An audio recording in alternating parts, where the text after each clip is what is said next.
Good evening, and thank you for coming. My name is James, and I'm the Humane Educator for the Animal Rights Foundation of Florida. Now, I'm typically giving this presentation to a high school classroom, so my audience is a little different. And same level. Same level. We'll find out. We'll find out. So I pretty much know my audience. And I can pretty much guarantee that 99% of the kids in the class are eating meat, dairy, and eggs. And there might be 1 or 2 kids who are vegetarian, but it's a very rare occasion where you'll get a kid who is vegan. When I speak to adults, it's a little different. You know, I don't quite know my audience as well. So I want to get to know you. So here's what I want everybody to do. I want everybody to please stand up.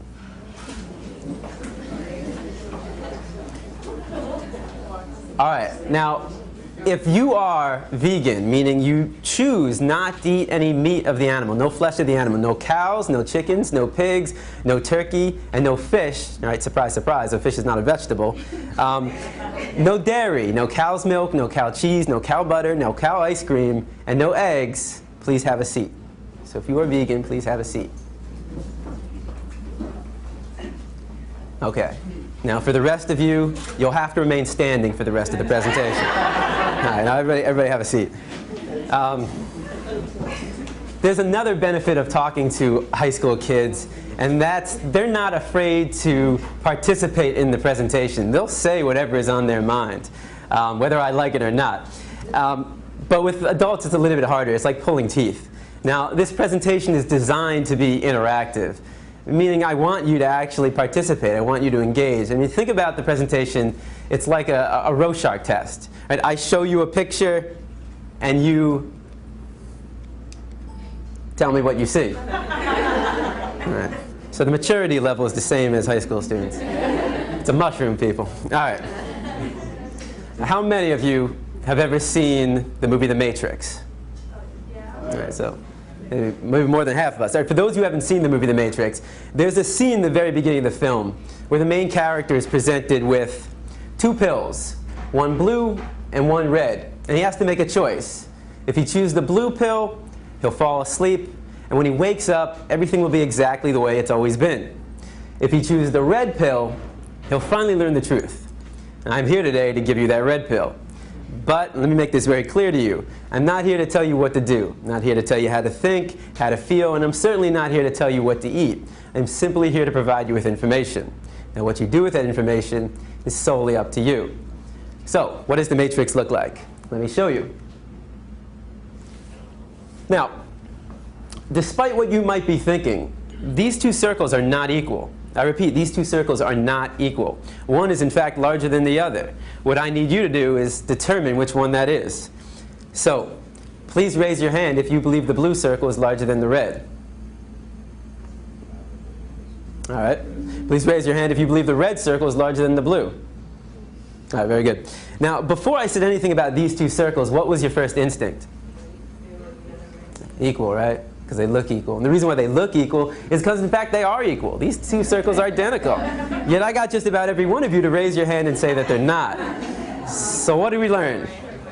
That you can be manipulated like that to believe in something that goes against your natural instincts. Just imagine as a child you're taught that the blue circle is larger than the red. If you say it enough times, you convince yourself that's the truth. If you're told the lie enough times, it becomes part of your reality. And if enough people are taught that lie, that the blue circle is larger than the red, well, now it becomes part of the culture. And if that culture then passes that misinformation along to the next generation, well, now it becomes tradition. And what we have to remember is that just because we have a tradition doesn't mean it's morally acceptable. Tradition and morality are not always the same. I mean, can you think of any traditions that we once had in the United States of America that we no longer have? That today we think back and that was immoral? Slavery, right? Less than 200 years ago. And that was a tradition. So the traditions we have today doesn't necessarily mean they're morally acceptable. And as we evolve as a culture, so do our traditions. Now, the Matrix is a story. It's a story when told enough times to enough people, it becomes part of that culture. It becomes the tradition. And this story is being told over and over every day. In fact, if you believe the image on the carton is where you're getting your milk from, you're deceiving yourself.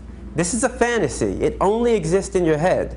It's a blue pill fed to you by the industry to get you to buy their product. This is the matrix, the lie we tell ourselves about where our food is coming from. The reality is far more disturbing. 90 to 95% of the milk,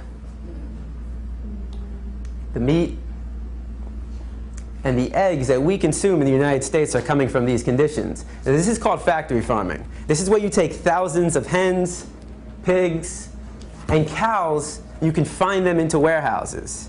In fact, every year in the United States, 10 billion, right? 10 billion cows, pigs, and chickens are being slaughtered for food. So what that works out to be is that every second in the United States, 300 animals are killed, just like that. So 300, 600, 900, 1,200. By the time I'm done talking today, there'll be over 1 million animals that have been slaughtered. And most of us don't even blink an eye. I mean, how is it possible that in the United States of America we can slaughter 300 animals every second and not question that? Because of the story we've been told. The story justifies the action. If you say it enough times, you actually convince yourself that's the truth. How many of you were taught as a child you need to eat meat to get protein? I mean, I know I was. How many of you were taught you need to drink cow's milk to get strong bones? Not dog milk, not chimpanzee milk, not elephant milk, not rhino milk, not hippo milk, not tiger milk, not lion milk, not giraffe milk, not elephant milk. Did I say that already? I think you get the point. Not even our own mother's milk, but we need to drink cow's milk to get strong bones. The absurdity of drinking the milk from any other species and any other being besides our own mother, when it's said enough times, loses its absurdness. So all we're going to do today is find out if the matrix is telling the truth. Now, the first thing we've been taught is that our diet is natural. You know, we eat meat, dairy, and eggs, so therefore it must be natural. So let's find out. Now, you have two images on the wall. All right, again, remember the Rorschach test. You have two images on the wall. I want you to tell me all the thoughts that come to mind when you see the image on the left. And don't be afraid to scream out. Nobody's going to get sent to the principal. What do you see? Fresh, yum, sweet, right? If I came into the room with a basket of strawberries that looked just like that, organic, and I put him on the chair right here, now what would be your thoughts? Okay, same thoughts. What would you think if one of us got up and started chewing on the strawberries? Maybe we'd want to join in. If I come into the room with a basket of strawberries, how many of your mouth starts to salivate? Your mouth starts to water? If I take a strawberry and I put it under your nose, what do you smell? If I take a knife and I slice that strawberry in half and put that under your nose, now what do you smell? Notice how all the sensations remain the same. You see a strawberry and it looks like a strawberry. You smell a strawberry and it smells like a strawberry. And you take a bite out of a strawberry and surprise, surprise, it tastes like a strawberry. Banana? Exactly, it's a strawberry. But what thoughts come to mind when you see the image on the right? Cute. It's kind of a rigged audience. You're in a vegan restaurant. But you know, when I go to a classroom, you know, half the response, you'll get half the kids who say, oh, cute. Animal, pig, Wilbur, babe. So half the class will see an animal, and the other half of the class will see bacon, sausage, ham, pig, sweet pork, and hot dog. They'll see a food. It's one or the other. You're either seeing an animal or you're seeing food. Now, what would happen if I took one of the pigs living, brought him into the room right here, and put him right in front of you? Does that change it? Now what do we see? And I mean, what would we think if one of us got up and started chewing on the pig? Not very normal. If I come into the room with a pig under my arm, how many of your mouth starts to salivate? Right? If I take a pig and I put it under your nose, what do you smell? You smell a pig. Just like if I took a dog and put it under your nose, you smell a dog. A cat, you smell a cat. If I took a knife and I sliced that pig in half and put that under your nose, now what do you smell? You smell the stench of death. You smell a rotting corpse, bacteria, decomposing flesh. You see, there's a process involved, and I'm here today to show you that process of how you convert this animal into this product. Why should it be kept a secret? Why should we not know what we're participating in and what we're putting in our body? Now, let's make the situation slightly more realistic. If I were to put a pig on this side of the room living and a butcher's knife on the side of that room, I mean, how many people would be willing to pick up the knife and take the life of that animal? It's very rare, right? And if somebody did that, that's all right, but how many people in this room would try to stop that person from doing that, right? Would we try that? Of course. That's compassion. I mean, that is the greatest quality of the human race. There's no other species on this planet that has that level of compassion to extend to all living beings. But if you would stop somebody from killing a pig in front of you, and then go home and have this for breakfast. Well, that's called hypocrisy. Just because it comes in a nice, neat package all dressed up in your supermarket, just because you didn't take the knife and shove it through their jugular, just because you didn't get blood on your clothes, and just because you didn't hear their screams doesn't mean you didn't participate in the killing.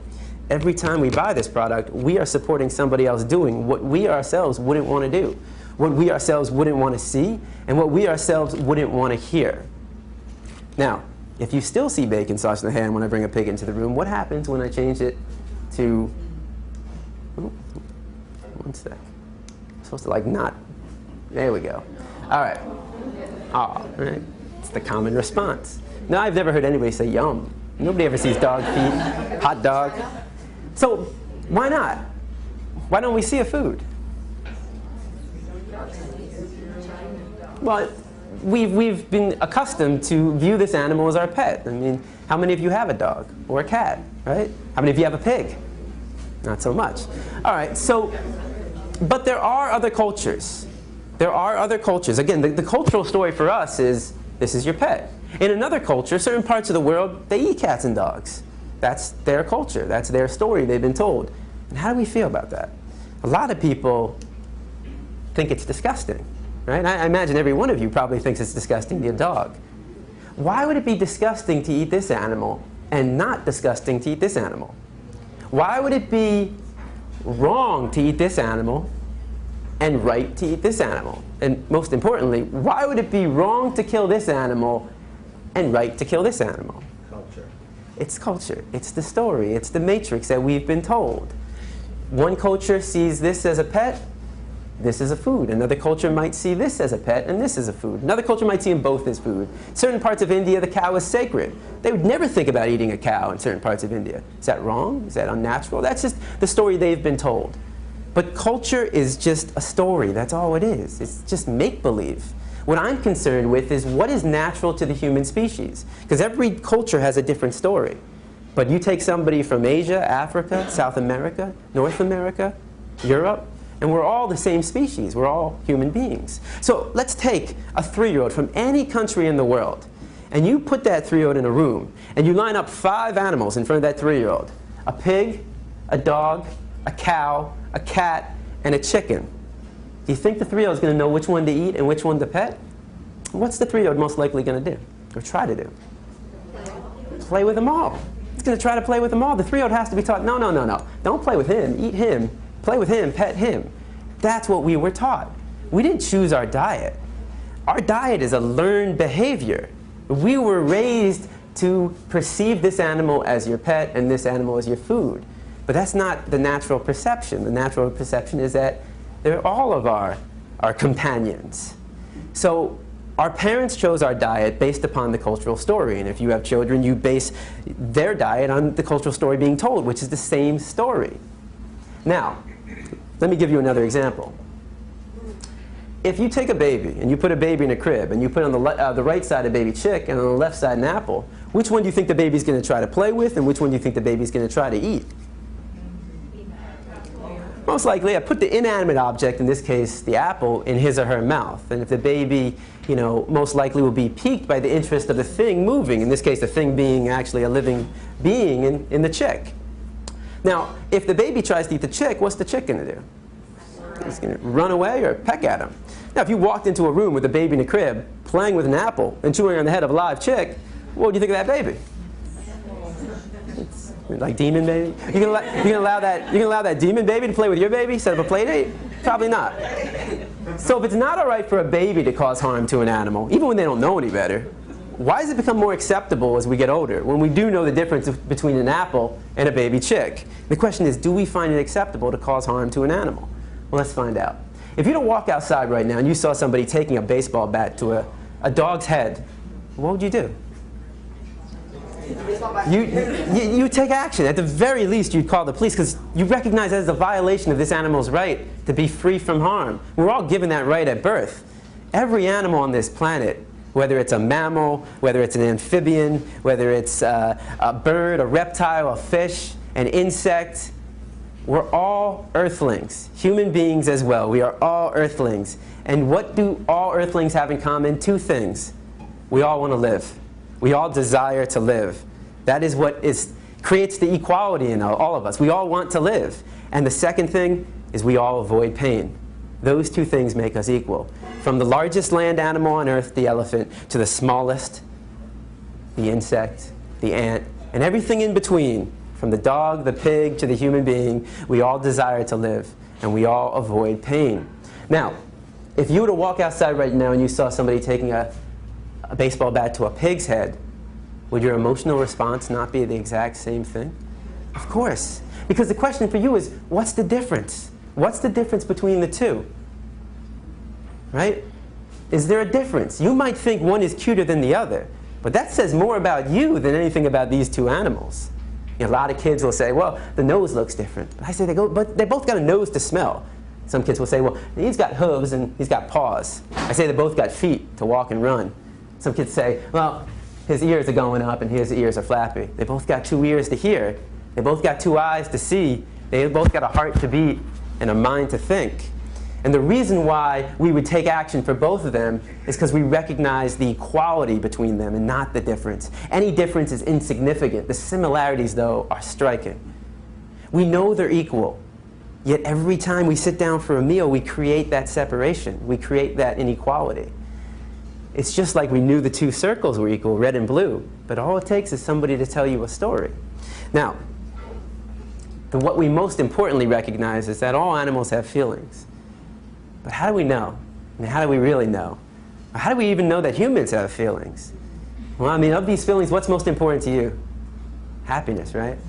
How do you know if somebody's happy? If I said to you right now, this is the happiest moment in my life, would you believe me? Hopefully not, no offense. So how are you going to tell if somebody's happy? They're smiling, they're laughing. I can take somebody in this room who doesn't speak your language, but you can tell how they're feeling by their expressions, the sounds. It doesn't have to do with a language, though. What about other animals? Well, they wag their tail, they bark, they jump up and down, they play with each other, they lick.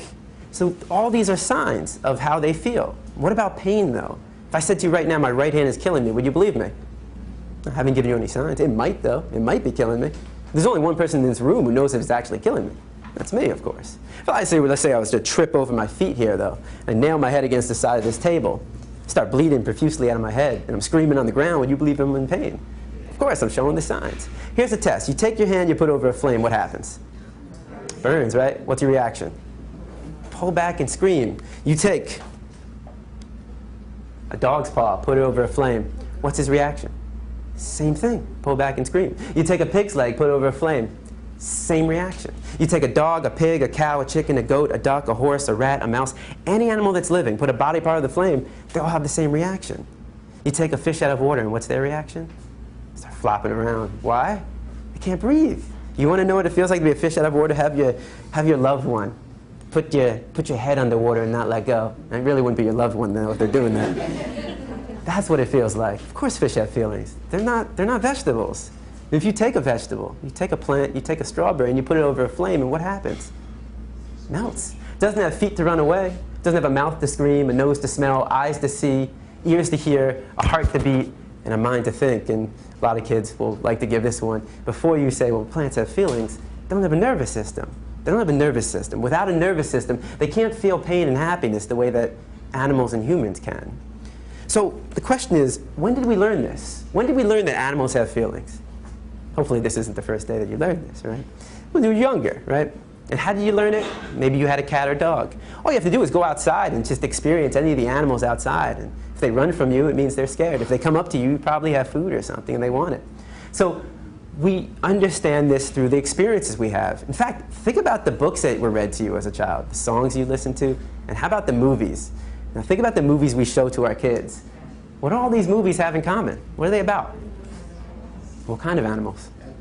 Farmed animals. Even fish are being farmed. You have pigs, chickens, cows, and fish. These are all the animals we eat. What's the common theme in these movies?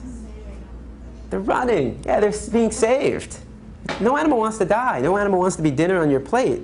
And we root for these animals. You take even the biggest pork eater in the world, he's rooting for Wilbur. Nobody wants to see Wilbur made into bacon at the end of that film. Chicken Run. We root for the chickens. Now, I guarantee there are 1,000 people, watching Chicken Run. Go, chickens, go. While eating a KFC bucket of chicken wings. Because they're not making that connection. Babe. How many kids watch the movie Babe, fall in love with Babe, and then go home and are fed Babe unknowingly by their parents. So we're teaching kids to love these animals but eat them too. And this is the closest thing you'll come to see their reality in the Matrix, in the story we've told ourselves.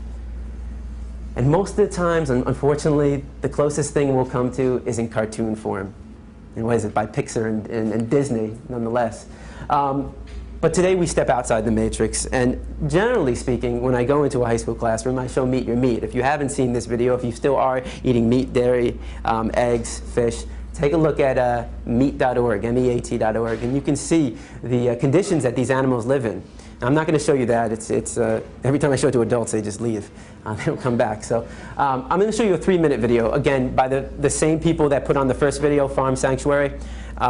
It's 3 minutes. If you don't want to watch it, you don't have to.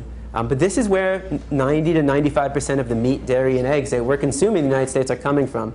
And I mean, really, if you have a problem watching it, but you don't have a problem eating it, you know, why the disconnect there? But this isn't just about animal rights. This is also a health issue, and that's the second part of the presentation we'll talk about after the video. The question is, do these animals look healthy? Do the conditions they're living in look healthy? Because if the animals don't look healthy to you, why would you want to put a sick animal into your body? One last thing before I show the video. A lot of people say, well, what about milk? There doesn't seem to be any harm in raising cows for milk. Notice the very first scene in this video of the dairy cows, and you're going to actually see a cow giving birth, and notice what happens to her calf, and notice her response.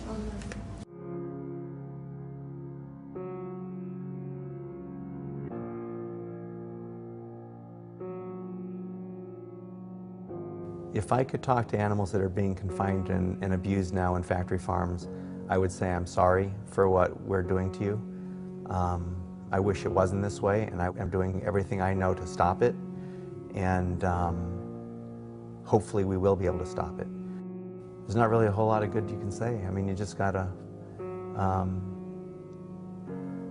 hope that it can stop, and hope that people will recognize the harm we're causing and will choose a different way. Meat, milk, and eggs come from real animals. They don't just come from the grocery store. And these animals desire to live, and they want to be free of pain and suffering and fear. And on today's farms, these animals only know fear and pain at human hands. They never know human kindness. They never know mercy. And when people buy these products, they are unwittingly supporting that type of cruelty and that type of callousness. The workers, they have to lose part of their heart. They have to shut their eyes to certain aspects of what they're doing. Can you imagine what it would be like to cut the throats of animals for 8 hours a day? It's a bloody, violent job, and nobody should have to do it. I don't know what it means that, we can participate in such cruelty without paying attention to it, without caring about it, without wanting to do different. Citizens want to assume that animals will be treated humanely, that there are laws on the books to prevent cruelty. And people are usually surprised to learn there aren't.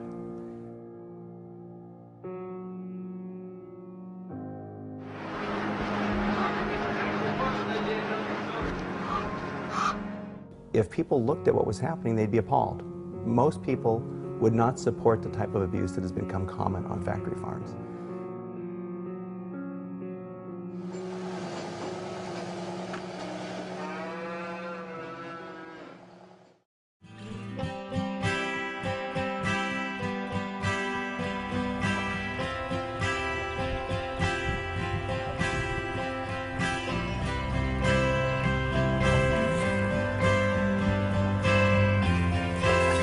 You got the legs and. Oh, okay. Yeah. Hug your turkey. Hug it. Come on. Come on.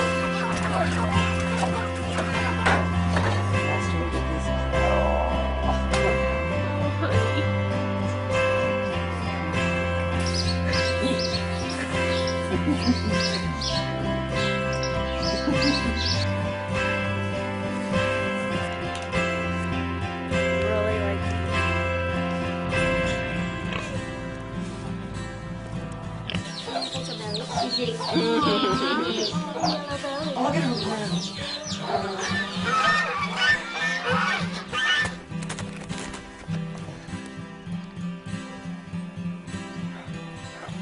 at her wrinkled nose. Supposed to wrinkle his nose in the world. You're very brave. Are you gonna poop? Can you pull out the grace?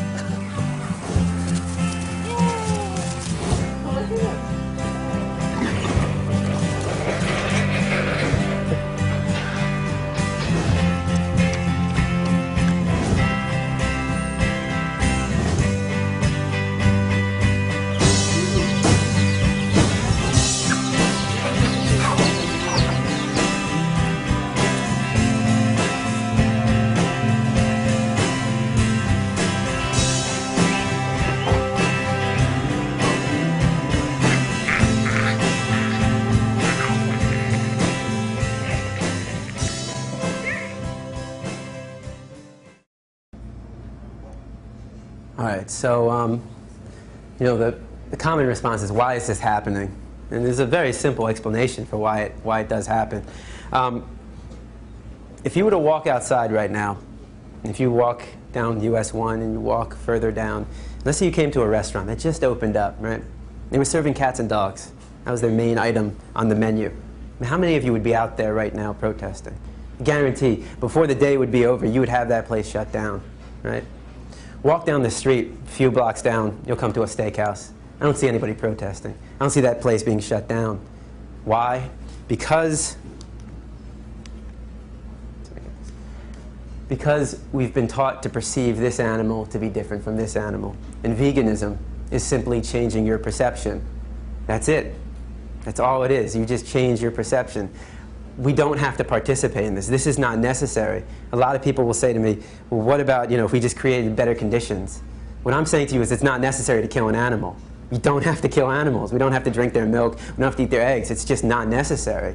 I mean, people talk about humane slaughter. How do you slaughter something humanely? I mean, is that like where you rub their belly, give them some milk and cookies, and you chop their head off? If I did that to one of you, would everybody be like, well, at least you died humanely? You can't do anything violent humanely. I mean, if I were to, can I humanely rob you?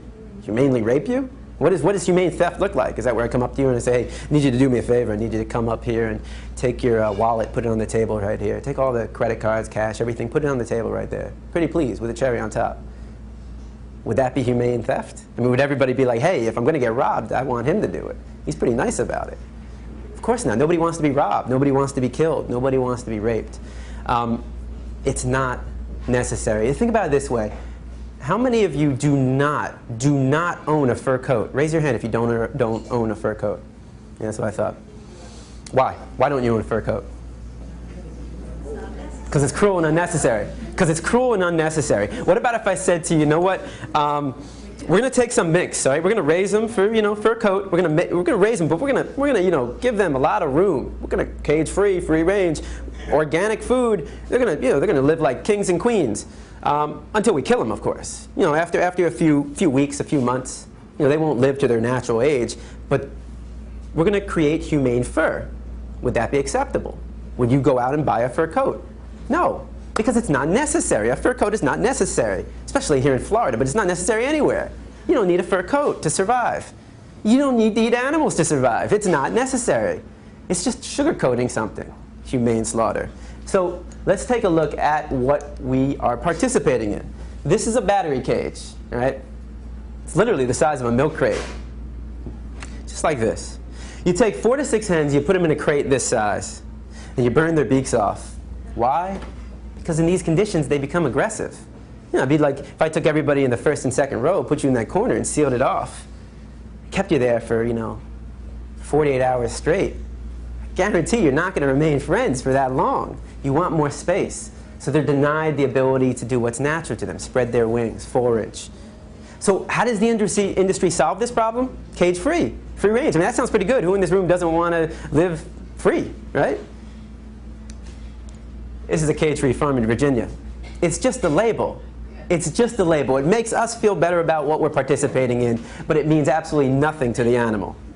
Cage-free simply means you can take 500 hens and put them in this room. According to the industry, that is cage-free. question is, what is your definition of freedom? Does this apply? Now, even on the old McDonald's farm that we all have stuck in our head, even if you find that magical farm, and good luck finding it, doesn't matter. Because all male chicks born in the egg industry are thrown out, literally. Why? It seems kind of wasteful. Why throw out the male chicks? They don't fit into the equation. They don't serve any purpose to the industry. So we cage them, we debeak them, we still cage them, call it freedom though. We can still debeak them in these conditions, and we throw out all the male chicks, whether it's cage-free, free-range, or organic. Whoops, that was the wrong way. All so that we can have this. Well, might as well get to know what it is. What is an egg? A lot of people think it's a baby chick. It's not a baby chick. A lot of people think it's a fetus. It's not a fetus. It's not an embryo, which is good. I mean, I don't know why anybody would want to eat a fetus or an embryo in the first place. So what is it? Well, it's an unfertilized egg. That doesn't sound that bad at all. All right. Well, once a month, every woman in this room, or maybe not every woman in this room, sheds, or at some point, sheds an unfertilized egg. What is that called? Period. Congratulations. You're eating a hen period. It's the menstruation cycle discharge of a hen. Now, I'm not going to eat a woman's period, just like, why should I have a hen period? There's no need to eat any period from any living being. It's disgusting, and, we should call it what it is. I mean, if we were just, when we were young, when we were kids, and our parents said, hey, you want some scrambled hen periods for breakfast? I pass. It's like honey. What is honey? Yeah, it's vomit. It's regurgitated throw up. They throw up for their own cells. They take the nectar, they digest it, and they throw up. And it's for their own cells. They're not producing it for us. We call it honey because who in their right mind would want to buy a product called bee vomit? I mean, you put vomit next to any product in the supermarket, and I guarantee it's not going to sell. Doesn't take a business expert to realize that. All right. What about milk? Well, even your happy cows in California are hooked up to machines. This is the way it is. All right. Now, when does a cow start producing milk? During pregnancy. She starts lactating during pregnancy, right? That's funny. I mean, I've been to a lot of schools, and I'll get even high school teachers who will say, I didn't know that. I just thought there was this magical cow that just produced milk. It's like, okay. All mammals produce milk when they're pregnant. And how does she become pregnant? Well, we like to think they get to have sex, right? At the very least, they get the pleasure of sex. But there's no sex on the farm. The farmer's not going to wait for a cow and a bull to get it on. He's not going to set the mood, light some candles, put on Barry White. It's a business. He's running a business, and the business is not in the welfare of the animal. It's in producing a profit. So how do you get a cow pregnant without a bull? Artificially inseminate them. If you were to artificially inseminate a woman without her consent, what would that be called? Rape. I am not saying a woman is a cow, but I am saying rape is rape. I mean, just look up the definition of rape. Exerting your power over another sexually. So what's your definition of another? Does that only apply to women? How about men? How about other beings?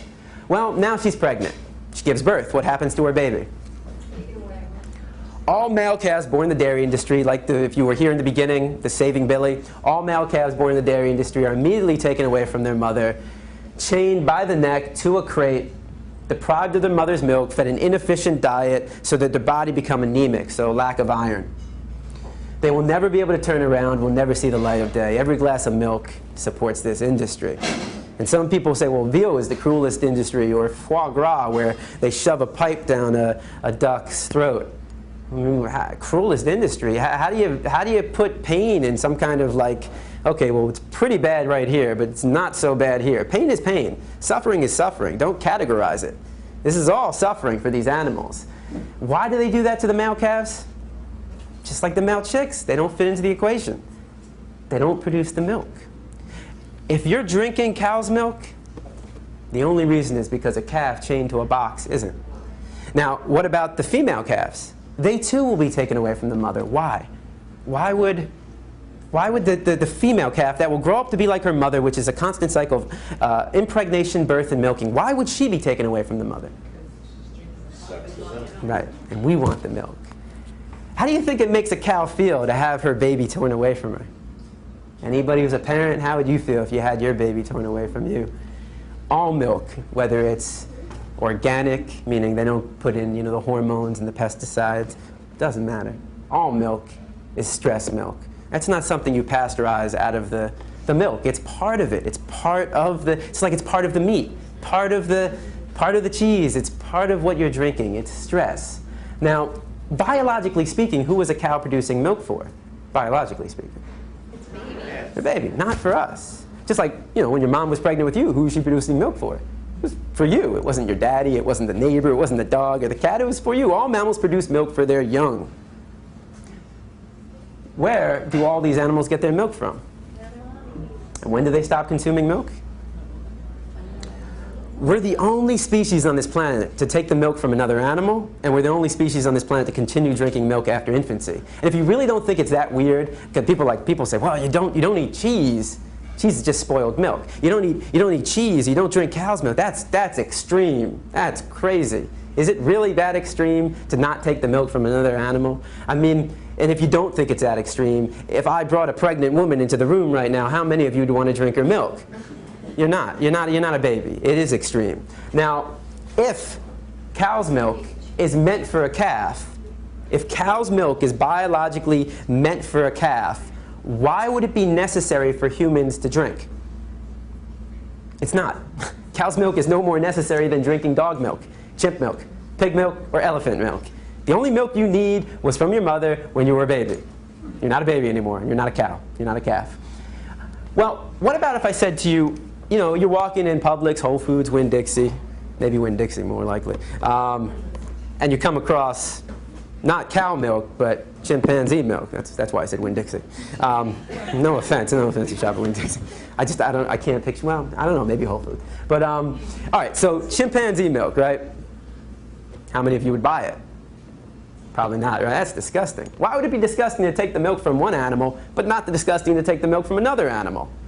In fact, if you're drinking cow's milk and you find chimpanzee milk, I'd say make the switch. It makes more sense. Why would it make more sense to take the milk of a chimpanzee? Hey, look, if you're going to take the milk from any animal, wouldn't you want to take the milk from an animal that shares 98% of our DNA, 99%? I mean, doesn't that seem to be the logical conclusion? I choose you. That would seem the logical conclusion. What about your dog? If your dog was pregnant right now and I said, I'll pasteurize your dog's milk, would you want to drink it? That's disgusting and that's absurd. It is disgusting and absurd. No more disgusting and absurd than drinking cow's milk, though. In fact, if you have a dog, it actually makes more sense to drink dog milk than cow milk. Why is that? Well, how many of you have a large dog? Okay. How much does your dog weigh? 110. 110. Wow, what kind of dog? What kind of dog? American Bulldog. There we go. All right, 110 pounds. That's pretty close to the human weight, right? 110 pounds? That seems to make sense. This animal weighs 2,000 pounds. Why put a product meant for a 2,000-pound animal into this? And a baby doesn't even know why. All right. A baby on average weighs 7 pounds at birth. I really don't know where I'm supposed to be pointing this. It's like a magical wand. There we go. A calf weighs 90 pounds at birth. At birth, 90 pounds. Baby, 7 pounds. Calf, 90 pounds. The calf will grow to 500 pounds in under a year, in 9 months. 410 pounds in under a year. What makes them grow so large so fast? The milk. But of course they're not getting the milk, and if it's not organic, what are they getting? Hormones. They're getting steroids. Again, that's not something you pasteurize out of the milk. And how do you keep animals healthy in these conditions? You pump them up with antibiotics. 70% of the antibiotics produced in the United States are fed to farm animals. That's not good. Right? That is not good. You know, you wonder why so many people are dying in the hospitals. They get some infection and they take these antibiotics and they don't work anymore. So how do we actually justify putting a product meant for a 2,000-pound animal? They grow to 2,000 pounds in 2 years into this. Well, the story. Once again, the story justifies the action. Say it enough times, you convince yourself it's the truth. Every story has an author. Who is the author of this story? Dairy. Right. And what is the ultimate goal of the dairy industry? I mean, why would the dairy industry be some holier-than-thou company? I mean, if I said to you, cigarettes, it does a body good, you'd probably say, I work for the cigarette company, right? And none of us would believe that. But why believe this? And if you believe that milk does a body good, why would 75% of the human population be lactose intolerant? Do you know what that means? That means 3 out of every 4 people on this planet, when they drink milk, they suffer from one of these symptoms. Diarrhea, stomachache, gassiness, bloated, ear infection, excess mucus. And that's normal. If you suffer from any of these symptoms, stop drinking cow's milk. Your body's trying to talk to you. Your body's saying, look, I can't do it anymore. Stop. Listen to your body. Your body knows best. Of course, the dairy industry will come up with a new product called, what, lactate? They put the enzyme. You see, the reason why most people are lactose intolerant is because all mammals, and human beings are mammals, have an enzyme known as lactase. Put an A right there. That enzyme breaks down the sugar known as lactose. As we mature, we lose that enzyme. So it's normal to be lactose intolerant. But of course, the dairy industry starts injecting the enzyme into it. That's not normal. That's not natural. And again, you're going against what your body is telling you. You know, the dairy industry says, listen to us. We know better than your body. They don't. Your body knows best. You are your best doctor.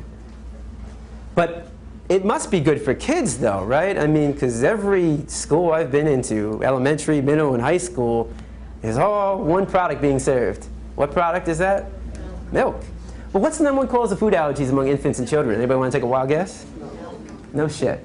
All right, so if most people on this planet can't consume milk, and most children and infants, if they have an allergy, it's from milk, cow's milk, and not peanuts, but cow's milk, why again are we drinking this? What have we been told? Drink milk, get strong bones. Does a body good. What does a body good? Calcium does a body good. The question is this the best source of calcium? Let's find out. Countries that consume the most milk. What countries drink the most milk? US. I go into classrooms and you get kids being like, Florida. All right. Norway would be on this list as well. What is osteoporosis? It's a loss of bone density. It's literally weak bones. Remember what you've been taught. Drink cow's milk, get strong bones. What countries have the highest rate of osteoporosis? All right, well, either it's just a random coincidence, or there's more to it. The more to it is this. Any product that comes from an animal has animal protein. That makes sense. Animal product, animal protein. Well, that animal protein, you know, protein is the amino acids, the building blocks of protein. Those amino acids, which are good, unfortunately, though, they're high in sulfur. So you want amino acids, but the problem with animal protein is that those amino acids are high in sulfur. When you put that in your body becomes acidic. You're making your body acidic, and your body's not meant to be acidic. It's meant to be alkaline, right? The pH balance is going lower than what it should be.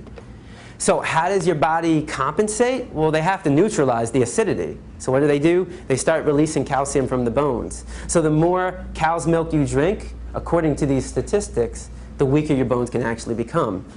The more animal protein you eat, the weaker your bones can actually become. In fact, if you look at countries in Africa and Asia, they don't suffer from very high rates of osteoporosis.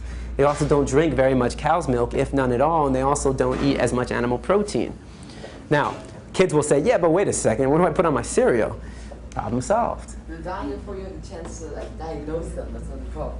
Right, it's because this information isn't out, I mean, it's out there, but people aren't being taught it. And this is, you know, this is basically the alternative perspective. And, you know, you can do your own research and find out if what I'm saying is valid or not.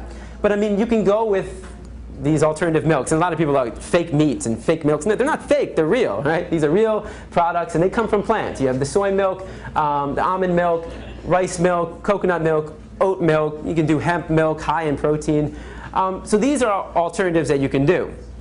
And I know you've all heard of a taste test, right? Well, let's do a health test, all right? So here we have the milk that comes from an animal, and here we have the milk that comes from a plant, a soybean. All right, there is 150 milligrams of calcium per half a glass in your cow's milk. How many do you think is in your soy milk? It's the same. It's 150. It's the exact same in a half glass. All right, so what's the difference? Well, this comes from an animal, and once again, animal protein can leach calcium out of the bones, and all animal products, meat, dairy, eggs, fish, is high in cholesterol. It has cholesterol, and your body naturally makes cholesterol. You don't need to put any more cholesterol in your body. So this has cholesterol. This doesn't. All plant products don't have any cholesterol. And all plant products, everything you see up here, everything you see over there on the table, fruits, vegetables, rice, beans, has fiber. Has fiber. So plants have fiber and no cholesterol. Animal products, no fiber and high in cholesterol. So again, let's do a health test. High in cholesterol, no fiber. High in fiber, no cholesterol. Which one do you think is the safer choice? I rest my case. All right.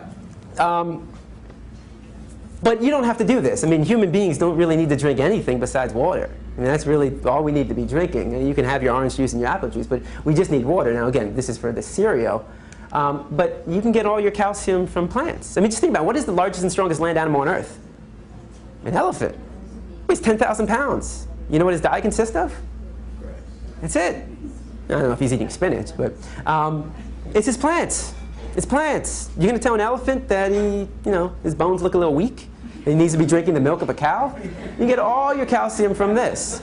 Now, a lot of people say to me, ah, man, but you know what? I get it, but man, I love my cheese. I can't give up cheese. Look, I tell people this. If you're going to give up any product, give up dairy. Dairy is the worst. I mean, the greatest trick ever pulled was convincing people they need to drink milk.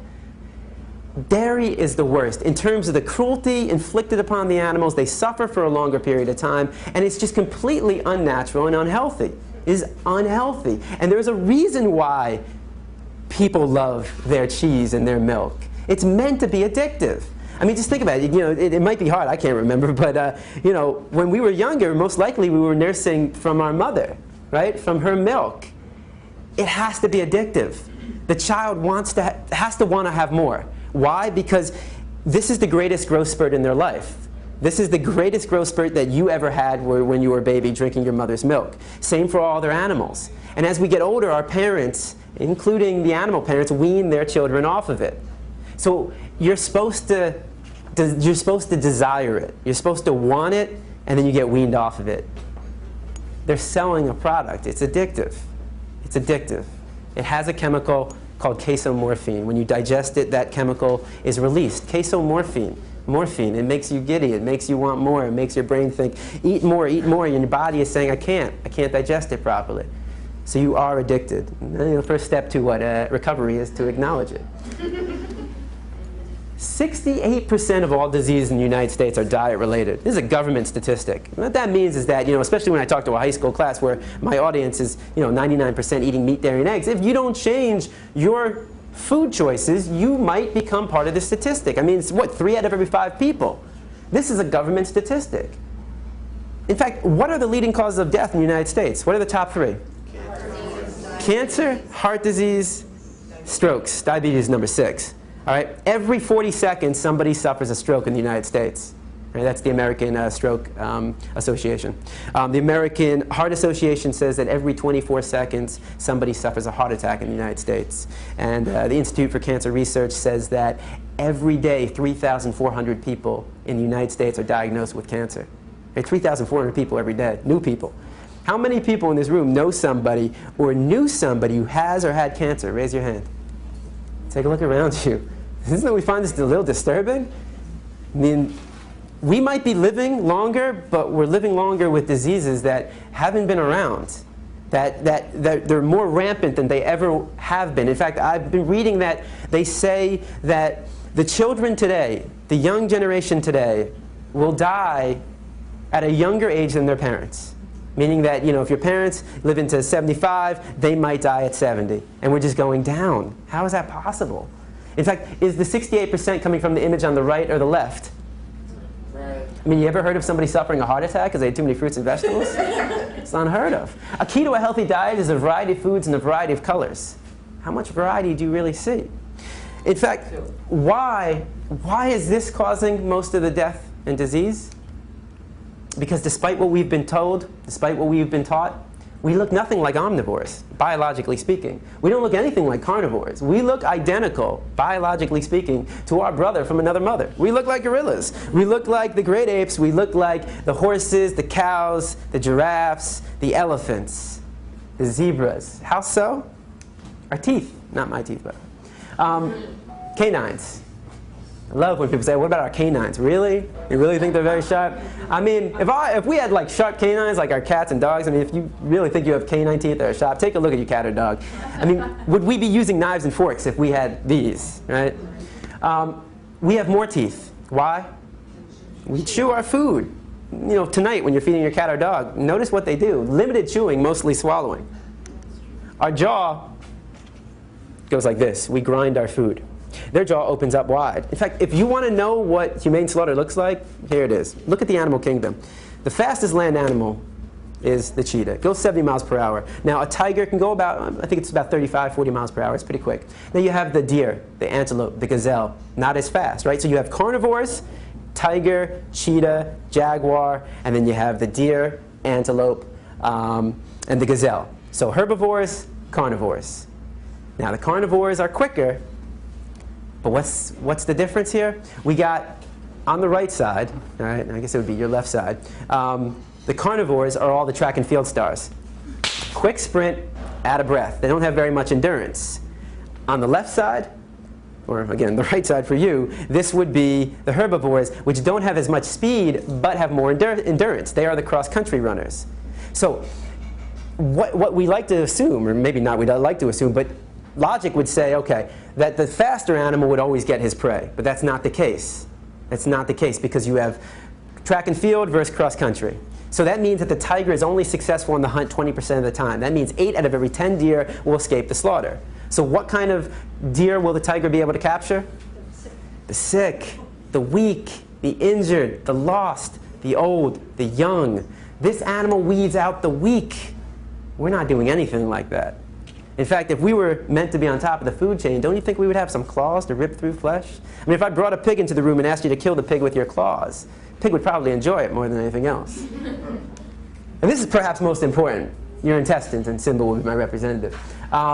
Small intestines, large intestines, also known as the colon, small and large. Now, your intestines combined, large and small, make up 10 times your body size, your body being your mouth to your anus, which is about 3 feet. Now multiply that by 10, and you have 30 feet of intestines in your stomach. And it's, from this wall through that door. 30 feet of intestines in your stomach.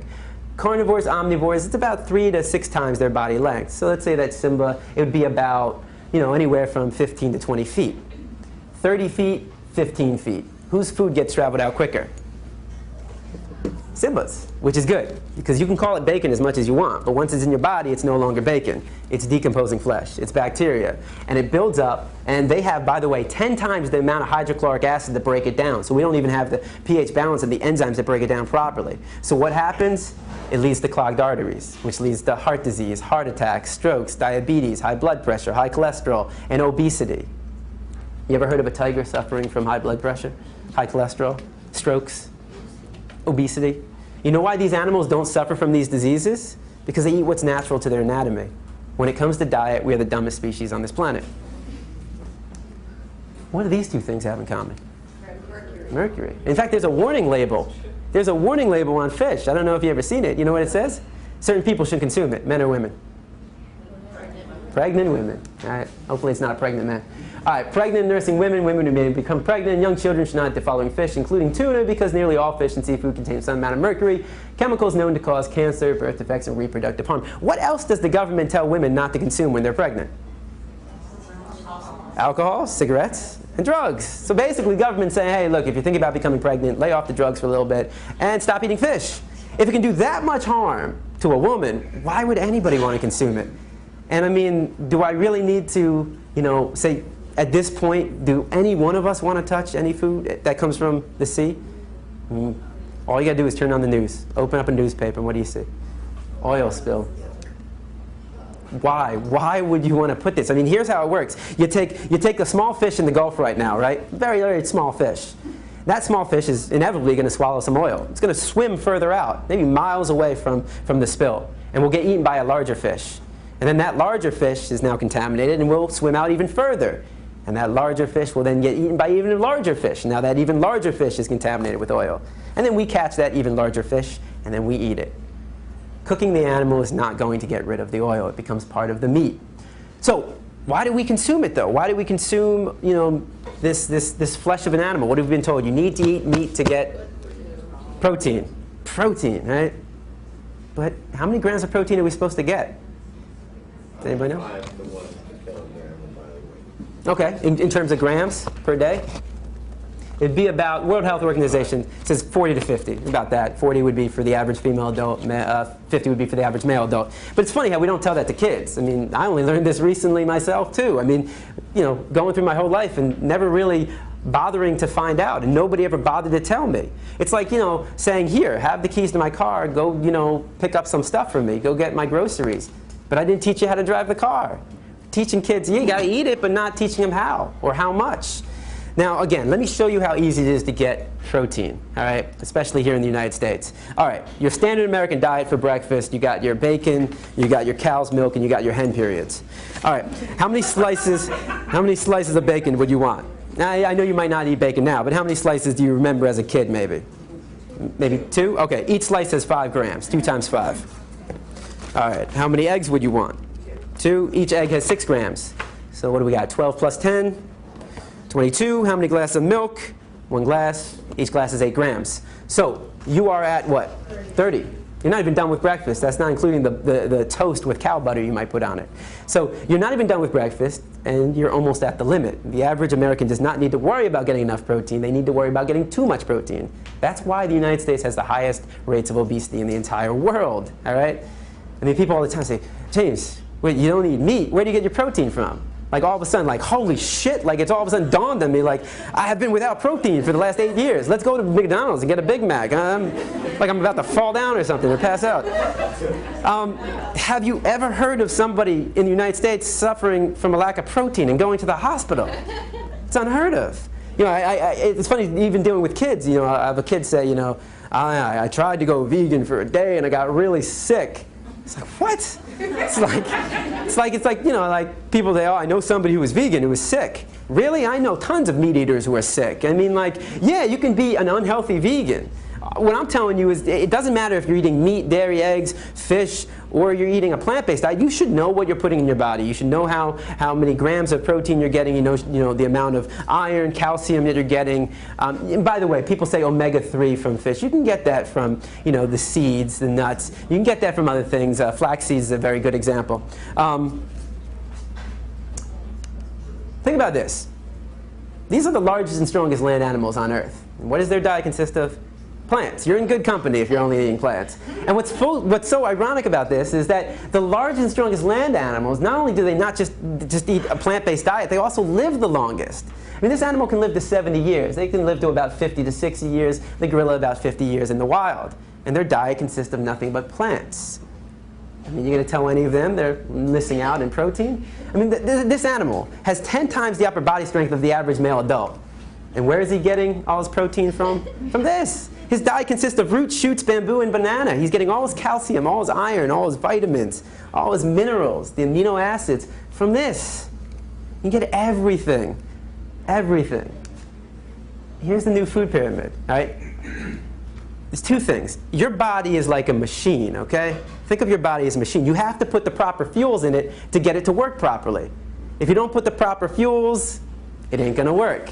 And if you put fuels that aren't as good quality as others, that will lead to heart disease, cancers, strokes, diabetes, obesity, high blood pressure, high cholesterol. It's like if you take a Porsche and you fill it up with diesel, what happens? You just screwed your car up, right?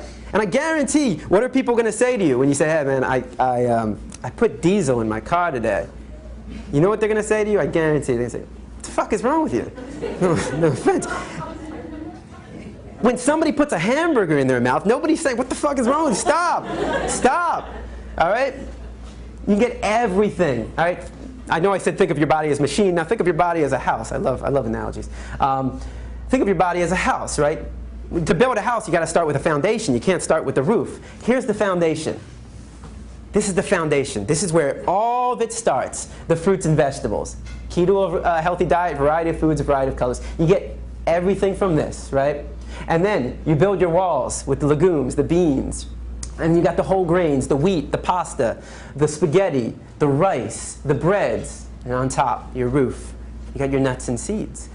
You can get everything from this, everything. All your vitamins, A, B, C, vitamin D from the sun. You get all your calcium, all your iron, your omega-3, all your protein, the amino acids. Everything from this, everything. Now I know I'm a skinny white dude with glasses telling you get enough protein, but these guys aren't skinny. Only one of them's white. So as you can see, these guys, their diet consists of no meat, no dairy, no eggs, no fish. There might be some variations. Tony Gonzalez, he might be eating fish. Don't hold me to it, but I know Prince Fielder, who is your 2009 home run derby king, No meat, no dairy, no eggs, no fish. Mac Danzig, who fights in The Ultimate Fighter, he's season 1 champion, UFC fighter, no meat, no dairy, no eggs, no fish. So you can still excel at your sports. You can still gain muscle mass on a plant-based diet. Again, just remember the gorilla. So what do they eat? Instead of dairy, everything a meat eater, a dairy eater, an egg eater eats, I eat as well. It just comes in plant form. No cruelty involved, no cholesterol, high in fiber. And these are all the processed food. This is the transition food. This is where you go when you go from eating meat, and you're making that switch. Instead of poultry, instead of beef, garden burger, veggie burger. Right here, what you see up here, this is one of the best items on the market. And again, not like the healthiest food in the world, but certainly better than your meat. This is called the riblets. I want you to try. If you haven't tried this, go to Publix, Whole Foods. You can get all this food at Publix and Whole Foods. And it's really amazing. If you try it out on your family, you don't tell them it's meat. I'd love to see the response they give. It really is good stuff. And remember, all meat, dairy, and egg products go through a process. All right, it doesn't just magically form. In this case, the process involves killing, cooking, pasteurization, refrigeration, freezing, and we cannot forget the all-important seasoning. I mean, I remember going to McDonald's as a child, and I didn't just get a slab of meat. That slab of meat had herbs and spices put into it, was put on a grill, cooked, and then it came to me with a bun, lettuce, tomatoes, ketchup, mustard, and onions, and a pickle. What are all those things made out of? Plants. We put condiments, spices, and herbs on the meat to make it taste better. In fact, what would meat be without plants?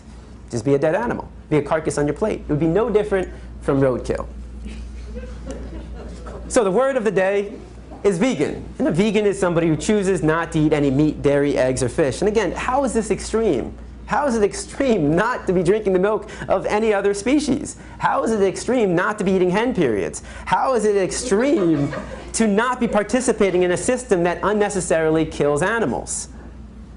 A lot of kids say, man, even after all this, they're still like, what do I eat as a vegan? Now, all these products are vegan. There's no meat, no dairy, no eggs, but this is all crap. This is unhealthy. This is the junk food vegan. And kids get all excited. All right, I'm going vegan. I eat just nothing but... It's like, God only knows what they're telling the parents. If your diet consists of nothing but Oreos, Skittles, Airheads, Fritos, Sour Patch Kids, and Big League Chew, you're going to die. This is unhealthy. I don't know if kids hear that, but all right, I'm going to live. On a healthier note, you have your scrambled eggs, I have my scrambled tofu. Pancakes, you don't have to use cow milk, use soy milk, oat milk, rice milk, almond milk, coconut milk, hemp milk, fruits and vegetables. Spaghetti, pasta, refried beans. You even have vegan sour cream, guacamole, comes from the avocado. Soy cheese, rice cheese. They even have this magical cheese I'll get to in a sec. Veggie burger, veggie dog. Cupcakes, they have egg replacers. I think I'm going to have them up here. So you can replace the eggs with bananas, applesauce even. You can use soy milk, oat milk, more flour, water. Coconut milk ice cream, one of the best ice creams in the world. Again, not healthy, but healthier than cow milk ice cream. I've always said to people, hey man, if you can put a man or a woman on the moon, how hard is it to make a cheese that doesn't come from a cow or a goat? Like how hard is it to make a vegan cheese? Well, they heard me. This is called Daya cheese actually, and the great thing is no soy, no rice. It's actually made out of tapioca and arrowroot flour. I know that's not making your mouth water, but man, it is good. Here's another example of where you can get your protein from. This is a vegan sausage. It's about that big. It's the size of this remote, and there's 4 in a package. Each one of these has 29 grams of protein. And again, the healthiest food you can eat is the whole foods. I don't mean the supermarket. I mean the fruits, the vegetables, the rice, the beans. Stuff that's fresh. It's not processed. The last thing I do want to show you is another video. This is a happier video, and this is the whole idea of change in perception. I know I'm keeping you here, Jesus, longer than you probably wanted, but this is a really beautiful story, and I hope you enjoy it.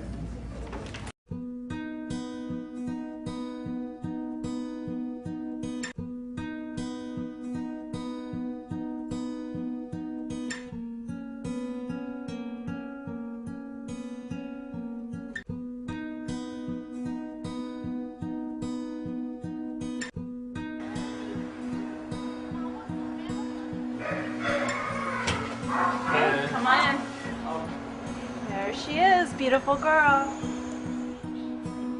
She was tagged for slaughter, and that would have been her fate, but she wanted to live, and so she literally ran for her life, and now she'll live out her life at sanctuary. It's interesting how the public responds when one individual animal, you know, makes a run for her life. They end up making headlines on national news. People's hearts go out to this one individual animal. The cruelty that happens to farm animals is largely hidden, you know, behind factory farm walls, and people aren't aware of it. When you look in her eyes, you know, everyone wants the best for her once they get to know her. And when people are able to identify with an individual and look her in the eye and see that she's a living, feeling being who has a will to live, then people care. I've been working here with animal care and control for almost 9 years. This morning was really astonishing to me. All of a sudden, it dawned on me, this sweet, innocent cow running away from being slaughtered. And I never even thought about it before, that something is actually being slaughtered and it's my ground beef and it's my dog on steak and stuff like that, and we've been eating this for years. I never pictured that face on that, and it hurt. I can't do that. I can't. So now we're gonna work on not eating me and my entire family. Because I'm realizing that this is a life that was saved today. And with my family, we'll be saving a couple more. Thank you. She looks like she's about a year old. Absolutely beautiful Hereford. And those, unfortunately, are cows that they use for meat. She's most likely at a live market. And because they have a very strong will to live, like any living creature, she got loose. She had a will to live, and she did it. Hello. And where she's going now, she's going to have like cows of her own breed even. She's going to be so happy. When the trailer arrives, yes, the cows in the herd will moo. Yeah, they will move moo in a big line. Everybody lines up. They will start mooing to her, to comfort her and to tell her that they're there. And she will moo back. Any animal, any creature has a strong will to live. She's an ambassador for all animals who are still suffering in slaughterhouses and on farms and who don't have such a lucky outcome. People love a happy ending, and it's happy.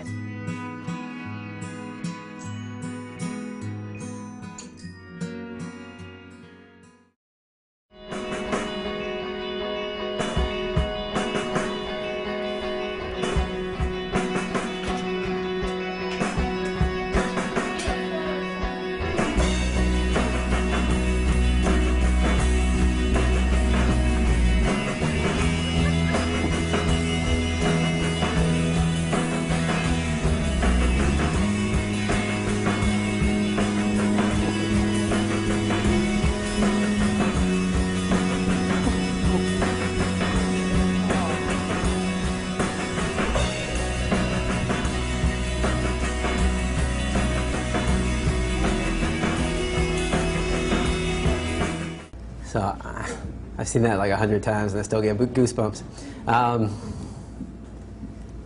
It's simple, you know, it's unnecessary. It doesn't have to be this way. You change your perception, you change the story. That's all it is. It's just the changing of the story, and you know, we can't wait for other people to do it. We have to do it ourselves. Every animal wants to live. Every animal wants to live, and no animal wants to experience pain. If you guys want more information, you can always email me at james@arff.org. You can visit our website for all of this information, arff.org. We're giving these presentations throughout the year. This is obviously every last Sunday of the month. I give these presentations here at Sublime, 5:30 to 6:30. I know we're gone over. But also, we go to juvenile detention centers, we go to high schools. We do many different presentations on different subjects as well. Right now I'm spending most of my time in camps. It's been very nice not to have to say, if you can hear my voice, clap once. Don't put that in your mouth or your ear. So yeah, if you want more information about what we do, all these presentations are free. They're all free. We give them free. So if you're interested in having a presentation at your school, if you're a teacher, at some community event that you might be running, we do everything. You know, it doesn't matter what it is. You know, birthday party, bar mitzvah, bat mitzvah, circumcision, maybe not the circumcision. All right.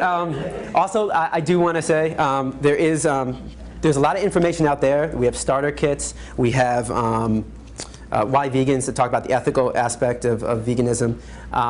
There's also, again, more information on the Animal Rights Foundation. This is a card. This has a list of all the veg-friendly restaurants in South Florida, Miami-Dade, Broward, and Palm Beach counties. Definitely take one of these. It's all out there on the table. This is my card as well. If you have any questions, you can come see me. If you did not print out the email, if you were on the Sublime list and you want $10 off tonight, it's only for the table.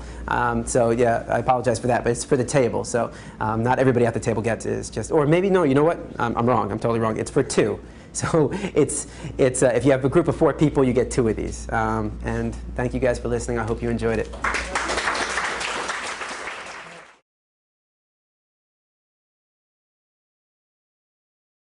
Just because we have a tradition doesn't mean it's morally acceptable.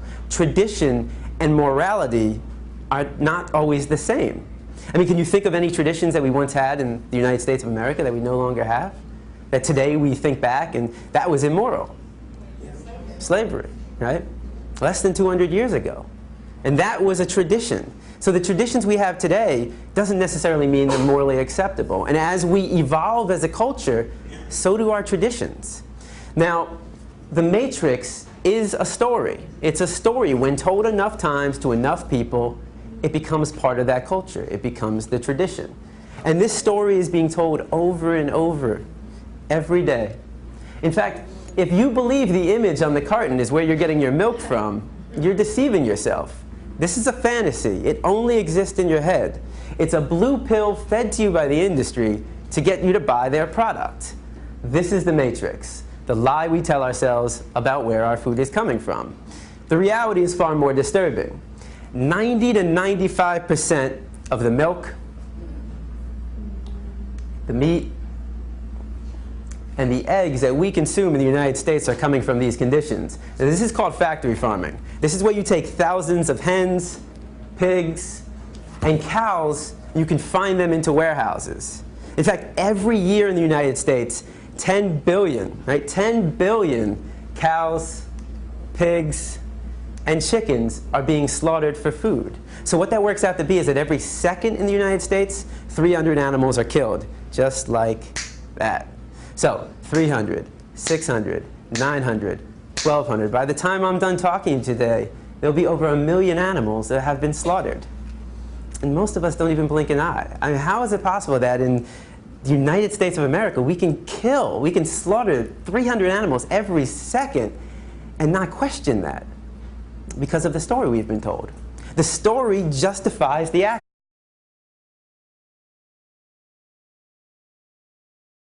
Good evening, and thank you for coming. My name is James, and I'm the Humane Educator for the Animal Rights Foundation of Florida. Now, I'm typically giving this presentation to a high school classroom, so my audience is a little different. And same level. Same level. We'll find out. We'll find out. So I pretty much know my audience. And I can pretty much guarantee that 99% of the kids in the class are eating meat, dairy, and eggs. And there might be 1 or 2 kids who are vegetarian, but it's a very rare occasion where you'll get a kid who is vegan. When I speak to adults, it's a little different. You know, I don't quite know my audience as well. So I want to get to know you. So here's what I want everybody to do. I want everybody to please stand up.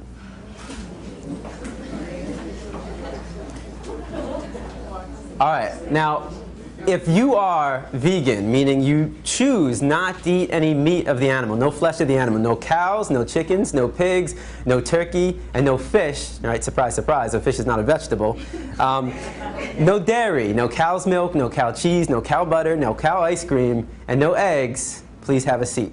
So if you are vegan, please have a seat. Okay. Now for the rest of you, you'll have to remain standing for the rest of the presentation. All right, now everybody have a seat. There's another benefit of talking to high school kids, and that's they're not afraid to participate in the presentation. They'll say whatever is on their mind, whether I like it or not. But with adults, it's a little bit harder. It's like pulling teeth. Now, this presentation is designed to be interactive, meaning I want you to actually participate. I want you to engage. I mean, think about the presentation. It's like a Rorschach test. Right? I show you a picture, and you tell me what you see. All right.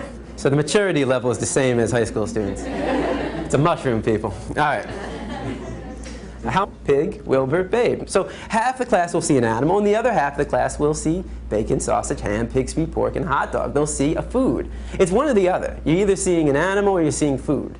Now, what would happen if I took one of the pigs living, brought him into the room right here, and put him right in front of you? Does that change it? Now what do we see? And I mean, what would we think if one of us got up and started chewing on the pig? Not very normal. If I come into the room with a pig under my arm, how many of your mouth starts to salivate? Right? If I take a pig and I put it under your nose, what do you smell? You smell a pig. Just like if I took a dog and put it under your nose, you smell a dog. A cat, you smell a cat. If I took a knife and I sliced that pig in half and put that under your nose, now what do you smell? You smell the stench of death. You smell a rotting corpse, bacteria, decomposing flesh.